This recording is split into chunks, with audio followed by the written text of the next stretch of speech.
पुणे पोलिसांनी आता एक विशेष मोहीम राबवलेली आहे। तर पुणेकरांनो सावधान व्हा, जर तुम्ही टू व्हीलरवर ट्रिपल सीट जात असाल तर ही बातमी तुमच्यासाठी आहे।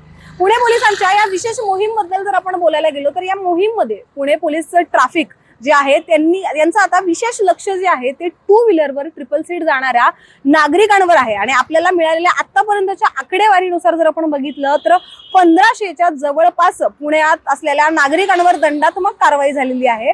तर एवढंच नाही तर 2000 नागरिकांना ऑन स्पॉट चलान त्यांनी भरायला लावलेलं आहे। तर एवढंच नाही तर याच्या व्यतिरिक्त जर आपण बघितलं तर सगळ्यात जास्त शॉकिंग जी आहे ती पैशांची किंवा या चलानची अमाउंट आहे ती म्हणजे आपण बघितलं तर 16 लाख रुपये अवघ्या काहीच दिवसांमध्ये पुण्यातल्या नागरिकांनी ही जी आहे सगळी चलान भरलेली अमाउंट आहे। आणि असंच एवढंच नाही तर ही जी मोहीम आहे ट्रॅफिक पोलिसांनी जसं आपल्याला सांगितलंय त्याच्या अनुषंगाने अजून पुण्यामध्ये चालूच राहणार आहे। कारण की त्यांचं असं म्हणणं आहे की ट्रिपल सीट जाणं म्हणजे ऍक्सिडेंटला आव्हान करणं आहे। तर या ऍक्सिडेंटला किंवा या सगळ्या अपघातांना आता थांबवायचं म्हणजे पुणे ट्रॅफिक पोलिसांचं आता याच्यामध्ये विशेष लक्ष राहणार आहे। म्हणजेच पुणेकर किंवा पुण्याचे नागरिक जे आहे ते आता सुरक्षित राहतात। जर तुम्हाला या चलानपासून किंवा या दंडात्मक कारवाईपासून वाचायचं असेल तर आता टू व्हीलरवर ट्रिपल सीट जाणं टाळावं।